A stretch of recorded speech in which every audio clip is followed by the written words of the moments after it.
morning Sobat RPK, selamat pagi. Bertemu lagi dengan Klub Siaran Gutris Indonesia. Pagi ini Sabtu 12 Mei ya 2023. Hari ini ada saya Nura di studio dan ada Mide. Halo Mide. Hai. Apa kabar Mide? Baik. Gimana suasana di Banjarmasin cuacanya? Panas. Panas juga ya. Iya, kemarin tuh beberapa hari ini kayak ini nggak sih, suhunya juga agak kurang bersahabat ya. Tuh. Panas Jadi banget. jangan lupa pakai sunscreen atau pakai topi untuk Betul. keluar. Karena Dan jangan lupa untuk minum yang banyak. Banyak minum biar nggak dehidrasi ya. Betul. Bener banget. Takut heat stroke kan? Di beberapa media sosial juga banyak yang itu kan nyaranin jangan lupa sunblock kalau mau bepergian keluar ya kan. Pakai topi. Payung lah ya paling tidak kalau itu. Ya betul, payung. Di sana juga panas? Panas banget, walaupun sesekali hujan sore-sore ya. Kalau di sana sempat hujan juga nggak sih? Kalau di Kalimantan pasti seminggu sekali pasti hujan. Karena di ekuator beda ya dengan di daerah lain gitu. Kalau musim panas hampir kayak setiap hari itu musim panas terus gitu ya. Kalau di sini tidak ada perbedaan sama sekali. Jadi silih berganti aja gitu ya. Oke, hari ini kita masih bawakan tema buku dengan negeri favorit yang ingin kunjungi ya Mide ya. Seperti minggu lalu. Nah, kali ini Mide bawa rekomendasi buku apa nih bakalan? Boleh kasih tahu judulnya nggak? Sebenarnya kalau aku hari ini hampir milih 3 kemarin itu. 3 buku banyak yang mau dibawa, tapi saking kayak, favoritnya gitu. saking pinginnya, tapi karena harus berrekonsiliasi ya. Karena udah pernah bawa buku ini nih, masa negara yang disuka sama dengan punyanya Nura, ya udahlah.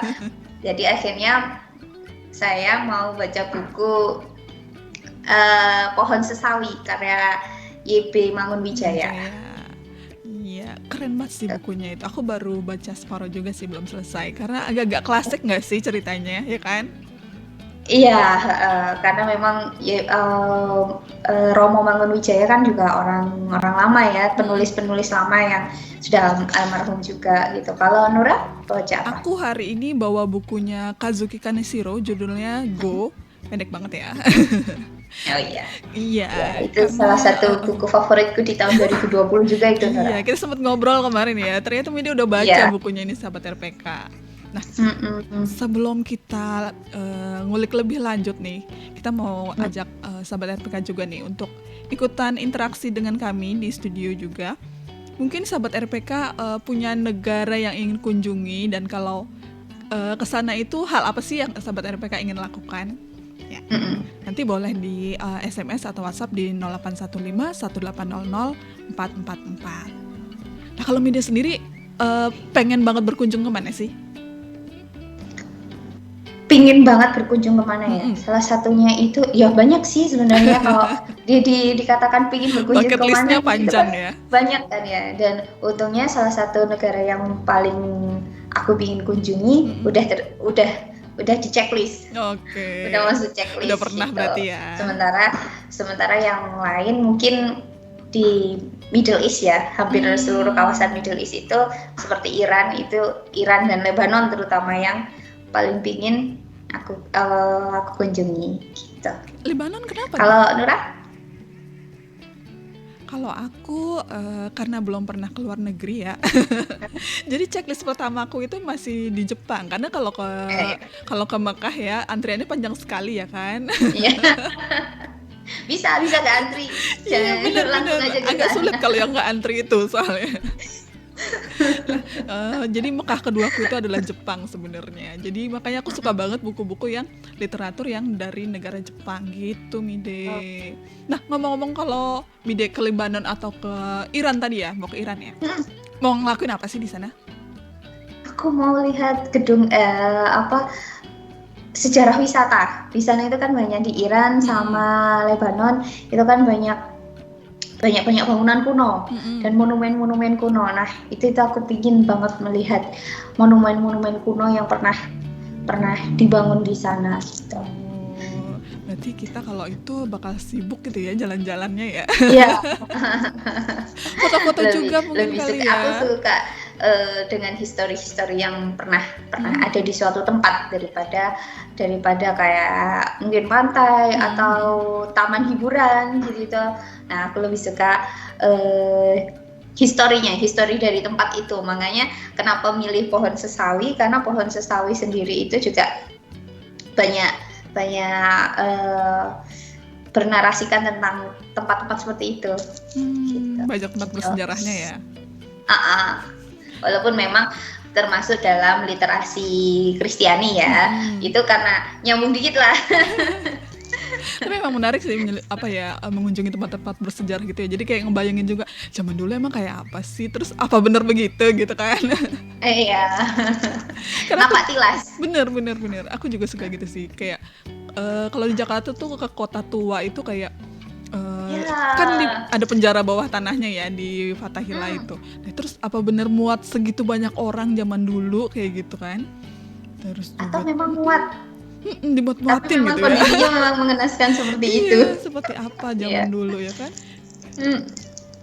Nah, kalau ke Jepang sendiri, hal yang pertama Nura pingin lakuin di mana, atau tempat mana dulu yang ingin dikunjungi dari semua literasi Jepang yang pernah Nura baca? Banyak banget sih sebenarnya, tapi yang pertama paling banget pengen aku lakuin adalah Hanami. Karena itu kayak kan pernah ke Cibodas juga kan ya. Cibodas juga ada pohon sakura ya. Cuma pohon sakura kan nggak selebat dengan di Jepang ya, berbeda, mungkin jenis prunusnya juga beda. Jadi kayak kurang feel-nya tuh kurang dapet gitu. Terus kalau kayak ngeliat di anime atau di drama Jepang gitu ya, dorama, itu tuh kayak indah banget gitu. Pengen piknik aja, gelar tikar gitu kan, rebahan di bawah pohon sakura tuh kayaknya udah indah banget gitu. Memang itu feel apa? Coba aja lagi. Semoga impian ini terkabul ya Nura ya. Sempet Hanami nggak Mida waktu kesana? Sempet. Wow. Tapi bukan ala orang Jepang yang benar-benar di bawah pohon sakura terus menikmati itu. Hanami yang aku lakuin terlalu banyak usahanya, karena memang itu adalah liburan yang paling dinantikan orang-orang di sana kan. Dinantikan orang di sana, dan orang-orang dari luar negeri juga ingin melakukan yang hal sama gitu. Jadi kayak penuh banget gitu. Jadi memang pohon sakura itu lebatnya itu memang luar biasa. Perawatannya itu luar biasa. Oke, nanti kita lanjutkan omongan kita tentang buku-buku dari negeri yang kita ingin kunjungi setelah pesan-pesan berikut ini.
Selamat pagi Sobat RPK, masih di Good Morning bersama Klub Siaran Goodreads Indonesia. Kami akan menemani Sobat RPK sampai jam 11 nanti siang. Nah, kalau tadi mungkin Sobat RPK yang belum melewatkan pembukaan tadi ya di segmen pertama tadi, hari ini kami membawakan buku dengan negara favorit kami. Tadi Mide bawa Pohon Sesawi ya dari Romo Mangun. Kalau aku bawa Go dari Kaneshiro. Iya, Kazuo Kaneshiro. Nah, novelnya sendiri ini sebenarnya novel remaja ya. Karena yang ngedal. Jadi cinta-cintaan ala-ala remaja gitu sih. Cuma awalnya aku baca blurbnya kan. Blurbnya itu dibilang kisah cinta, lebih menekankan pada kisah cintanya si Sugihara, tokoh utamanya, sama dengan Sakurai, cewek yang disukainya itu ya kan. Tapi waktu awal-awal baca buku ini tuh sempat yang loh, kirain bakal langsung penjelasan si Sugiharanya nih, siapa MC-nya ya kan. Tapi ternyata penjelasan itu malah justru tentang keinginan ayahnya si Sugiwara ini buat jalan-jalan ke Hawaii. Terus yang bikin menariknya itu karena ternyata si ayahnya ini adalah orang Korea yang tinggal di Jepang gitu ya kan. Nah, Sugihara sendiri juga orang Korea kedua, mungkin ya generasi kedua yang tinggal di Jepang. Nah, uniknya lagi si ayahnya ini, dia tuh di buka ini di awal pembukaan bukunya itu sedang menonton acara televisi dan tentang wisata ke Hawaii. Nah, ayahnya tuh tiba-tiba pengen banget ke Hawaii ya kan. Nah, dari situ si Sugiharanya ini ngejelasin status ayahnya ini yang orang Korea. Keluarga negaraannya Korea Utara, padahal dia lahir di Pulau Jeju. Pulau Jeju kan di Korea ya, Korea Selatan. Oh iya. Nah, terus waktu zaman. Jadi sebelum split kan? Nah, itu dulu kan masih Korea utuh ya. Nah, terus Perang Dunia Kedua, Korea yang pernah ditaklukkan Jepang itu sebagian warga negaranya dibawa ke Jepang buat membantu perang gitu kan, dimobilisasi untuk perang. Nah, si ayahnya Sugihara ini salah satunya. Nah, waktu itu ya dianggaplah sebagai warga negara Jepang gitu kan. Jadi sempat pindah ayahnya itu sendiri sampai di Jepang itu masih usia anak-anak gitu. Nah, saat perang dunia kedua berakhir, lalu pemerintah Jepang itu ingin memulangkan kembali nih orang-orang Korea yang ada di Jepang dan mencabut kewarganegaraan mereka. Jadi mereka orang-orang Korea yang ada di Jepang itu disuruh memilih, karena waktu itu juga kan Korea sudah terbagi dua kan, Korea Utara dan Korea Selatan. Nah, si ayahnya Sugihara ini memutuskan untuk ikut Korea Utara untuk menjadi warga Korea Utara, karena dia berpikir kalau Korea Utara itu kan Marxis ya, komunis. Jadi mungkin dia berpikir orang komunis itu bakal lebih baik sama orang miskin gitu kan. Karena kehidupannya sendiri di Jepang kan tidak terlalu baik ya. Ya, terus juga untuk imigran. Benar. Ya, di mana-mana pun diskriminasi pasti ada ya. Ya. Terutama dengan hubungan Korea Utara, Korea dan Jepang yang kurang baik waktu itu. Nah, terus setelah punya kewarganegaraan Utara, si bapak ini kan pengen ke Hawaii kan, nggak bisa. Jadi dia apply buat jadi warga negara Korea Selatan. Nah, itu yang lucu juga sih. Nah, sementara Sugihara yang lahir dan besar di Jepang itu tidak otomatis menjadi warga negara Jepang. Jadi dia masih berkewarganegaraan Korea Utara kan, ikut orang tuanya. Karena Korea sama seperti Jepang dan Indonesia kan menganut kewarganegaraannya itu ius sanguinis ya. Jadi berdasarkan kelahiran orang tua, bukan bukan dari tempat dia lahir. Kayak kalau orang Korea banyak yang migrasi ke Amerika Serikat, lahir di sana kan jadi warga negara Amerika Serikat ya. Nah, kalau di Jepang tuh nggak, tetap orang Korea dan tetap orang Jepang. Kayak orang Indonesia juga kan. Kalau walaupun kita lahir di mungkin kalau di mana lahir di luar negeri, kita tetap berkewarganegaraan Indonesia karena orang tua kita keturunan Indonesia, kecuali kalau orang tuanya berbeda kewarganegaraan ya. Nah, jadi anaknya nanti bisa milih saat usia 17 tahun kalau nggak salah. Nah, itu menarik banget. Dari situ aja udah yang agak rumit ya, kirain cuma cerita cinta remaja gitu. Iya, betul. Nah, terus si Sugiharanya sendiri ini punya background menarik gitu kan, karena ayahnya juga bukan orang yang walaupun tidak terlalu berada, dia tuh cukup tangguh istilahnya kan, ngajarin anaknya boxing gitu kan, tinju. Jadi Sugihara ini waktu dari kecil pun dia sudah terbiasa nggak suka nih dibully gitu kan. Nah, saat kedua orang tuanya itu akhirnya memutuskan buat pergi ke Hawaii, liburan ke Hawaii, si Sugiharanya nih minta, aku nggak usah ikut gitu kan, tapi uangnya tuh kasih aku buat sekolah di Jepang gitu. Karena setelah liburan orang tuanya sebenarnya memutuskan untuk kembali ke Korea. Nah, terus si Sugiharanya ini tetap mau tinggal di Jepang kan, dan masuk sekolah di SMA di Jepang. Nah, dia tuh nggak menyangka kalau kehidupannya, memang orang tuanya sih berpesan kalau dunia itu sangat luas, rasakanlah gitu kan, kehidupan di dunia ini seperti apa. Nah, si Sugiharanya pas masuk SMA itu sempat diajak berkelahi gitu kan, dibully lah istilahnya, baru masuk tapi udah dibully gitu kan.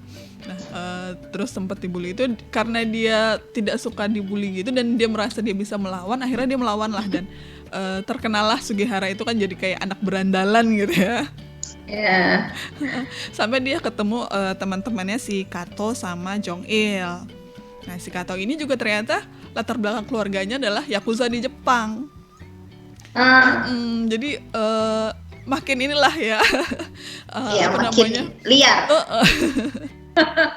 Si Sugiharanya ini makin menjadilah gitu, bukan dalam arti negatif, tapi dia berteman dengan si Kato ini lumayan cocok gitu kan. Nah, terus suatu hari ketika bertemu itu, dia ketemu dengan Sakurai, cewek ini kan.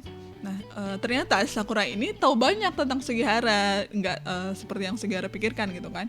Dan ternyata keduanya itu punya minat yang sama, hobi yang sama gitu kan, nonton film yang sama, terus juga baca-bacaannya. Nah, dari situ si Sugihara tuh mulailah jatuh hati gitu kan. Tapi ternyata ya itu tadi, diskriminasi itu masih melekat banget ya.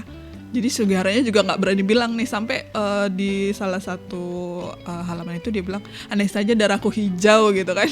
Jadi benar-benar mending dia alien sekalian gitu dia pikirkan, daripada jadi lebih mengetahuan dia daripada dia ketahuan berbeda, serupa di luar tapi berbeda ternyata gitu kan. Nah, itu sih konflik yang cukup menarik juga kalau menurut aku, karena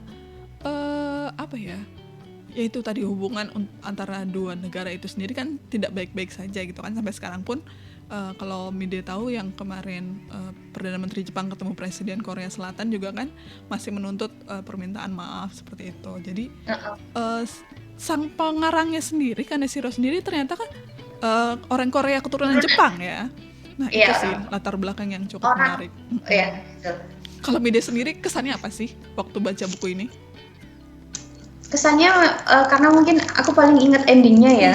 Jadinya ending, dan memang tema yang dibawa agak berat, walaupun pada awalnya aku pikir ini cuma romance itu ya, romance anak remaja. Ternyata yang dibawa masalah diskriminasi ketika sebenarnya bahkan si tokoh utamanya harus mengganti namanya kan. Betul. Mengganti namanya menjadi nama Jepang hanya untuk berbaur dan menjadi warga negara situ, untuk menjadi warga negara Jepang. Padahal kan dia lahir di Jepang kan, kalau nggak salah. Lahir dan besar di Jepang ya. Lahir dan besar di Jepang, tapi dia tidak bisa memakai nama Korea, nama Koreanya sendiri gitu. Lalu entah kenapa setelah baca Go itu ada iklan Nike di Jepang yang menunjukkan hal sama. Jadi ada salah satu anak Jepang turunan Korea yang memakai Korea Utara ya, karena memang si Sugihara dan penulisnya kan memang keturunan Korea Utara yang lahir di Jepang. Itu memakai nama asli mereka. Bagaimana reaksi orang-orang di kelasnya ketika itu gitu. Iya, benar-benar gini ya gitu. Maksudnya karena kayak di mana-mana itu sama, ketika kita ingin berbaur, kenapa kita harus menghapus jati diri kita gitu loh, untuk berbaur dengan orang lain seperti itu. Iya, menarik banget ya Mide ya. Jadi Sahabat RPK itu salah satu buku rekomendasi kita pagi ini ya Mide ya. Untuk selanjutnya aku akan membawakan buku yang mau aku rekomendasikan, Pohon Sesawi, tapi setelah pesan-pesan berikut ini.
Good morning sahabat RPK, selamat pagi. Masih ditemani Klub Siaran Goodreads Indonesia. Pagi ini kami membagikan buku rekomendasi dengan latar belakang negara favorit. Kalau tadi saya sudah membawakan Go dari Kazuo Kaneshiro. Nah sekarang giliran Mide nih, membawakan Pohon Sesawi dari Romo Mangunwijaya. Cinta negeri sendiri ya Mide ya. Ya. Jadi kenapa aku memilih Pohon Sesawi ya, selain karena waktu itu aku pingin banget ke Lebanon dan Iran dan Irak ya, Iran dan Irak, karena Romo Mangunwijaya ini kan orang Jawa Tengah ya, orang Jawa Tengah, dan kemarin liburan Lebaran kemarin aku sempat ke Jogja dan merasa wah Jogja ini ya tatanan kotanya itu teratur sekali, kotak gitu, dari satu distrik ke distrik yang lain itu tuh bentuknya persegi, rapi gitu ya, jalannya itu bentuknya Eropa persegi ya, rapi gitu ya, karena waktu itu aku melihat peta ya, bukan melihat jalannya. Lihat peta, wah jadi ngerti kenapa orang selalu meromantisasi Jawa Tengah dan Yogyakarta dengan apa teraturnya mereka, karena Yogyakarta dan Jawa Tengah ini kan memang kota lama ya, dan tatanannya itu bagus. Dan romantisasi Jogja sebagai kota apa ya, kota impian dan kota untuk pensiun untuk di hari tua itu akhirnya paham ini toh aku gitu, kenapa orang-orang pensiun di sini gitu, karena memang kotanya apa ya, tidak terlalu crowded menurutku saat itu ya, posisinya saat itu. Makanya baca Pohon Sesawi ini, dan ternyata Pohon Sesawi ini karena seperti itu ya, Pohon Sesawi ini dari toko buku dianggap sebagai novel. Ternyata kalau aku baca sendiri, ini tuh sebenarnya kumpulan cerpen. Kumpulan cerpen yang dikumpulkan ketika Romo Mangunwijaya sudah meninggal. Jadi di kayak semacam kamar kerjanya gitu, banyak manuskrip yang belum dikumpulkan oleh Romo Mangunwijaya untuk dijadikan sebuah buku gitu. Jadi orang-orang mengumpulkan manuskrip ini untuk Joko Pinurbo untuk dibuat untuk jadi satu kumpulan cerpen. Tapi ternyata ketika dibaca ternyata nyambung juga, masih ada hubungannya ya. Ternyata kalau dibaca sampai akhir ternyata ini ada sambungannya, ini berkaitan satu sama lain gitu. Dan sedangkan untuk ceritanya sendiri ini lebih ke arah apa ya, kayak cermin tulisan yang mencerminkan diri Romo Mangunwijaya sendiri, karena Romo Mangunwijaya itu kan seorang pendeta ya, pendeta, dan dia juga arsitek, dan dia juga pekerja sosial, salah satu yang menentang pembangunan waduk di Jawa Tengah, waduk apa ya namanya itulah waduk saat di zaman periode Pak Soeharto ketika ada pembangunan waduk, dan Romo ini berhasil menghentikan pembangunan itu, bukan berhasil menghentikan pembangunan ya, mendampingi warga yang terusir karena proses pembangunan tersebut gitu. Jadi memang Romo Mangunwijaya ini bergeraknya di sosial, bekerja di sosial, dan karena backgroundnya sebagai pendeta, Pohon Sesawi ini adalah cerita fiksi tentang orang-orang di sekitar beliau. Salah satu contohnya adalah buah pisang dan buah durian. Ini lucu sekali karena ada salah satu tokoh di situ yang bernama Lucy Kisminingsih yang dipanggil dengan julukan Miss Kismi. Miss Kismi, bukan Kisminingsih, karena Kismi dan Kisminingsih. Nah, ternyata Romo Mangunwijaya ini pandai bernarasi ya. Jadi si salah satu cerita di sini ini judulnya Pisang dan Durian. Bagaimana pisang dan durian ini ternyata menggambarkan dua orang, seorang murid frater dan umatnya di situ itu yang ternyata akhirnya menikah karena ada romance di situ. Dan bagaimana Kisminingsih ini dianggap sebagai orang yang merebut hamba Tuhan untuk di jalur pernikahan seperti itu. Benar-benar narasinya Romo Mangunwijaya ini bagus gitu. Jadi seakan-akan itu dia menggambarkan orang-orang yang konservatif. Dia selalu menggambarkan tokoh-tokoh di sini itu sebagai orang konservatif, Kristiani konservatif gitu. Bagaimana dia menggambarkan orang-orang Kristiani konservatif ini sebagai orang-orang yang asli sejujurnya itu mereka orang yang baik gitu loh. Emang orang yang baik dan sangat taat dan memang bisa dimaklumi ketaatan mereka itu. Terus salah satunya lagi ada jadi ini kan sering kali kan ada TNI dan polisi bertengkar di situ. Nah, salah satunya polisi dan TNI ini di sini bertengkar karena itu bukan sombong-sombongan ya. Banyak-banyakan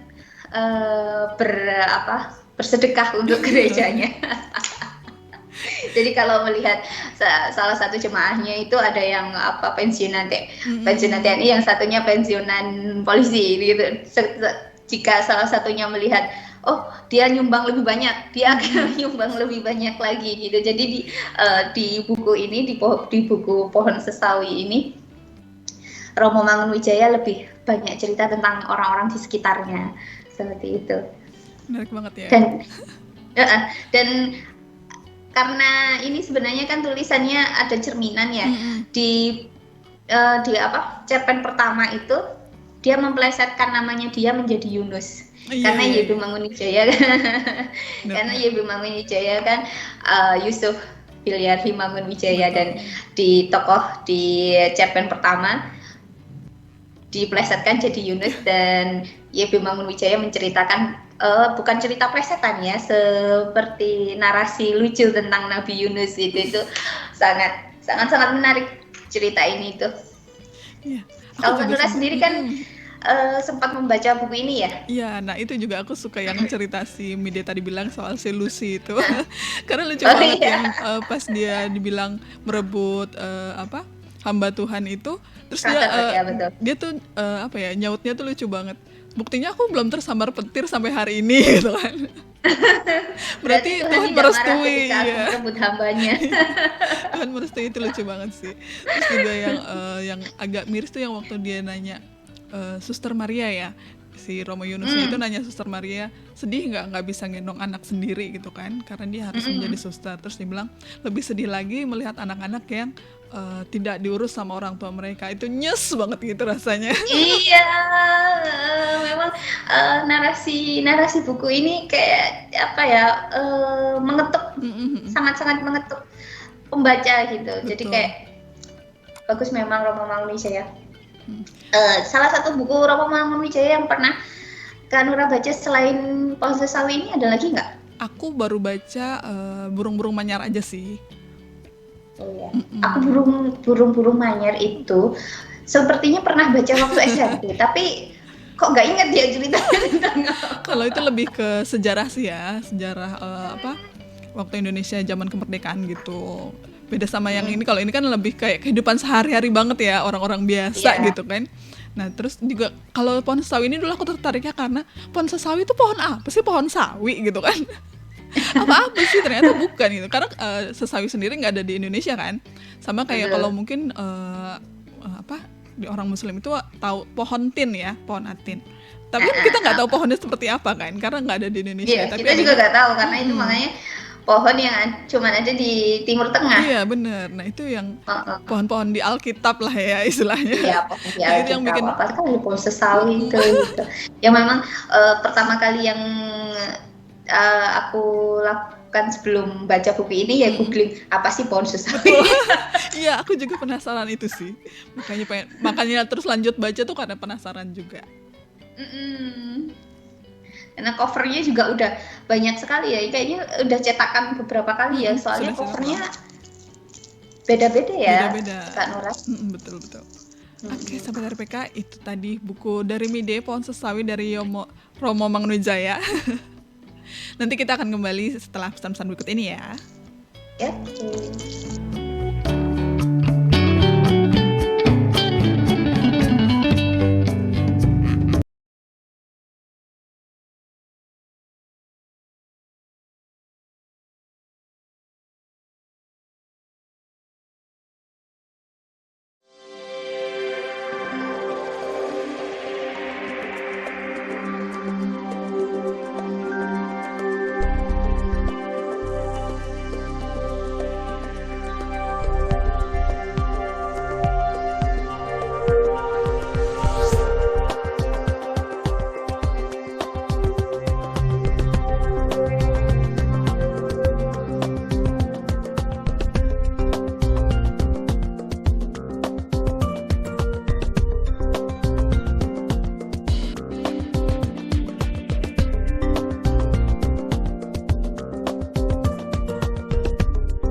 Even if the skies get rough, I'm giving you 96,3 RPK FM. Selamat pagi sahabat RPK.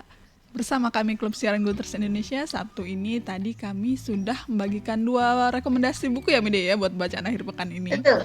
Ada Go dari Kazuo Kaneshiro sama Pohon Sesawi dari YB Mangunwijaya. Nah tadi kita juga sempat mengajak sahabat RPK dan untuk bercerita ya Mide ya. Kalau mau keluar negeri, negara mana yang ingin kunjungi dan hal apa yang ingin dilakukan pertama kali di sana. Ini ada beberapa teman di WhatsApp grup Baca Itu Seru. Mungkin Mide mau membacakan. Ada, ya. Aku mau baca dari Devi R. Ayu gitu. Apa yang ingin kalian lakukan pertama kali saat berkunjung ke negeri impian kalian? Tentu saja berfoto dan bikin video dan reels Harus ya, Instagram, wajib sekarang ini. langsung dibagikan ke medsos, baru lanjut jalan-jalan ya. Wajar ya. Lalu ada lagi dari Marina. Kalau Marina tidak dibagi di medsos, tentu jawaban Marina adalah tentu saja berfoto-foto, tetapi akan menyimpannya di galeri HP untuk kenang-kenangan.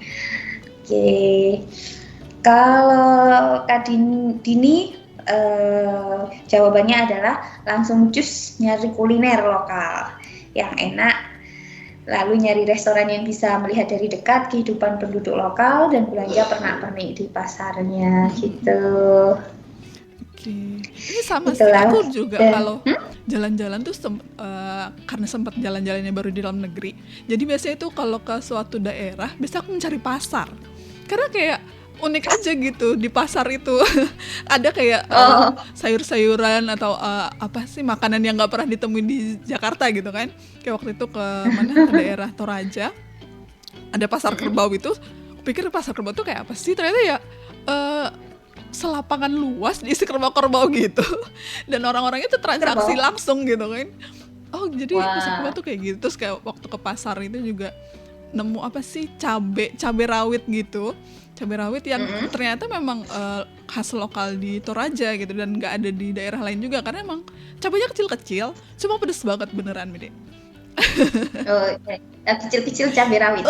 Bener-bener kecil. Kalau di cabai rawit Jawa kan masih agak besar ya, walaupun lebih kecil daripada cabai merah, cuma ini lebih kecil lagi dari cabai rawit biasa gitu. Cabai rawit di Jawa ini kecil-kecil banget deh, dan tapi pedesnya wah bisa dibandingkan mungkin ya.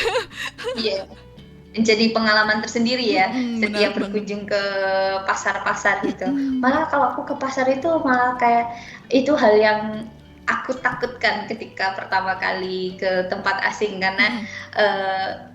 karena pasar itu rame ya, dan banyak penduduk lokal di situ, dan serasa terintimidasi jika langsung ke pasar. Padahal ya seperti kata Kak Dini tadi, ke pasar malah kita bisa melihat interaksi bagaimana penduduk lokal berinteraksi gitu. Betul. Jadi banyak banget ya yang bisa kita lakukan saat berkunjung ke tempat yang kita inginkan. Tapi terutama mungkin harus diingat ya, tetap menjaga adat istiadat di sana, terus juga peraturan yang harus dipatuhi, jangan sampai merusak tempat itu juga ya. Betul. Karena kan seperti kejadian di Iran itu banyak orang-orang yang nulis-nulis di buku monumen historis di sana, sehingga banyak yang kan itu susah ya kalau sampai harus ditulis-tulis dengan piloks atau apa gitu, batu-batu yang sebenarnya itu rapuh ya. Apalagi ada kejadian yang di Irak itu saat patung Buddha raksasa. Tahu kejadian itu kan ya, patung Buddha raksasa yang harus sampai dibom oleh Taliban dan merusak historis tempat itu sendiri seperti itu. Karena kita tahu kan Middle East itu bukan wilayah yang stabil. Jadi ketika ada bangunan historis gitu ya udahlah tinggalin aja, jangan diapa-apain gitu. Karena bagian dari sejarah juga ya. Buat warisan anak cucu kita juga nggak sih? Konservasinya seperti itu. Ini media sebentar ada juga 96,3 RPK FM Jakarta. Tidak terasa udah pukul 11 ya Kak Dora. Oke, media sebentar ada ini. Ada pesan WhatsApp yang masuk juga ke RPK. Oh, ada pesan masuk. Ini dari Kak Korin Manangka. Katanya selamat siang adik-adik. Pohon atin sudah banyak di Jakarta, jadi tidak bisa dibilang tidak ada. Oke. Mungkin kitanya kurang bergaul nih gitu. Mungkin, terima kasih Kak Korin infonya. Nanti kita akan lihat-lihat lagi ya. Pohon atin itu seperti apa sih pohon tin itu ya? Mungkin kalau buahnya kayak sudah banyak di supermarket juga sih. Cuma mungkin kalau pohonnya masih agak langka ya. Tapi ternyata ada banyak loh di Jakarta. Jadi nanti kita bisa browsing-browsing lagi ada di mana aja. Mungkin nanti bisa foto-foto juga. Deh, kalau di Jakarta udah ada, mungkin di Samarinda masih belum ada nih. Baik. Penasaran juga pohonnya seperti apa ya? Mungkin pohonnya pohon besar gitu kali ya, kayak pohon asem atau apa gitu mungkin? Ya pohon, hampir semua pohon menurutku besar sih, karena pasti lebih tinggi dari aku. Baik. Baik, Sobat RPK. Kalau ada pesan lagi kan, Nura? Oke, itu aja sih kami deh. Kita akhirnya mungkin ya, sampai jumpa lagi nanti di Sabtu yang akan datang dengan buku-buku rekomendasi lainnya. Semoga buku rekomendasi kita hari ini bisa jadi teman sahabat RPK di akhir pekan ini, di hari yang cerah juga sebelum beraktivitas. Sangat cerah. Oke. Ada pesan lagi, Mide? Tidak ada. Oke. Sudah begitu saja. Terima kasih sahabat RPK. Goodbye. Dah.